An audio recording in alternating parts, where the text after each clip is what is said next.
అండి. ఇక్కడ విచ్చేసిన మీడియా మిత్రులందరికీ, పాత్రికేయులకి అందరికీ, అలానే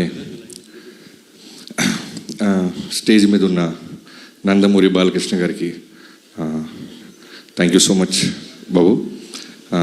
ఫస్ట్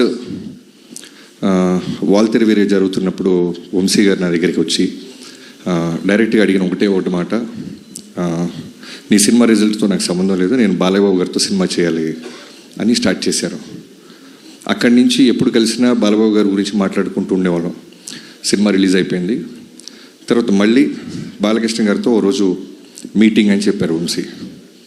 సరే ప్రిపేర్ అయ్యా. నాకు అంతకుముందు ఫస్ట్ టైం నేను బాలకృష్ణ గారిని కలిసింది ఒక 4-5 years బ్యాక్ ఎక్కడో పూరి జగన్నాథ్ గారి ఆఫీస్లో ఒక న్యూ ఇయర్కి Jan 1st రోజు పూరి గారు కాల్ చేసి, బాబీ నువ్వు అర్జెంటుగా రా, నీకు ఒక ఎక్స్ట్రాడినరీ పర్సన్ని పరిచయం చేయాలి అన్నారు. పేరు చెప్పలా. నేను చాలా ఉత్సాహంగా కార్ వేసుకొని వెళ్ళిపోయాను. న్యూ ఇయర్ రోజు పైకి వెళ్ళేసరికి సడన్గా ఒక వ్యక్తి చాలా సింపుల్గా కూర్చొని చాలా నార్మల్గా క్యాజువల్గా మాట్లాడుతూ అందరినీ నవ్విస్తున్నారు. అక్కడ చూస్తే బాలయ్యబాబు గారు. నాకు గుండెల్లో డంగ్ డంగ్ డంగ్ డంగ్ అని వెళ్ళి కూర్చున్నాను. చాలా కూల్గా మాట్లాడారు. ఆయన సెన్స్ ఆఫ్ హ్యూమర్ ఆ రోజు ఫస్ట్ టైం నేను చూసా. మనం చాలా వింటుంటాం బాలయ్యబాబు గారి కోపం, బాలయ్యబాబు గారు సీరియస్గా ఉంటారు, అది ఇదని. ఇవన్నీ అన్స్టాపుల్ బిఫోర్. తర్వాత అన్స్టాపుల్ స్టార్ట్ అయిన తర్వాత దానికి ముందుగా తేజు గారికి థ్యాంక్ యూ. బాలయ్యబాబు గారిని దగ్గరగా చూసిన వాళ్ళకే తెలుస్తుంది ఒరిజినల్ బాలయ్యబాబు గారు ఎంత కూల్గా, ఎంత సెన్సిబుల్గా ఉంటారు, ఎంత జాయ్ఫుల్గా ఉంటారు, ఎంత freedom ఇస్తారనేది.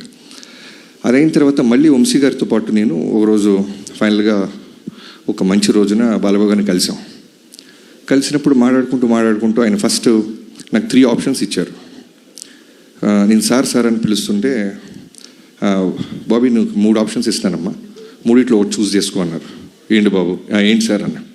Call me bro, Bala and one more thing, Bala bro, okay 2, Bala R bro, ఈ 2 ఒకటి సెలెక్ట్ చేసుకో అంటే నేను బాలా బ్రో బాబు 3 ఒకటి సెలెక్ట్ చేసుకో అన్నారు. నేను వెంటనే బాబు అన్న, బ్రో అల్లేలో బాలా అల్లేలో.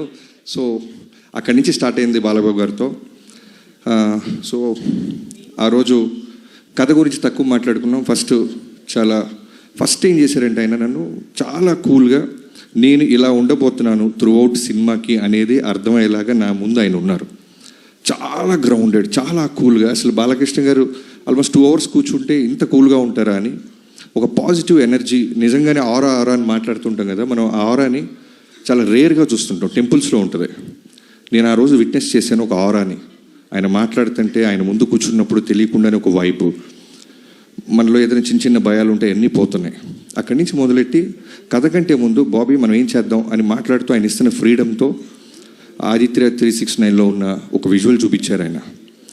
సో మేము ఆల్రెడీ ఒక ఐడియా అనుకుంటున్నాం, ట్రావెల్ అవుతున్నాం. ఈ క్యారెక్టర్ ఆయన ఎప్పుడు మాట్లాడేది ఏంటంటే, నన్ను, నా కోసం, నాన్నగారి తర్వాత నా కోసం వస్తున్న అభిమానుల కోసం నేను ఏదైనా కష్టపడతాను బాబీ.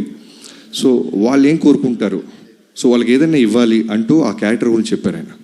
సో వెంటనే నేను నా టీంతో కూర్చొని వెళ్తున్న కథలో నుంచి మెల్లగా ఆ క్యారెక్టర్ని, ఆ లుక్లో ఉన్న క్యారెక్టర్ని ఇప్పుడున్న ప్రజెంట్ జనరేషన్కి దానికంటే నెక్స్ట్ బెస్ట్ ఇవ్వాలని కూర్చొని వర్క్ స్టార్ట్ చేసాం.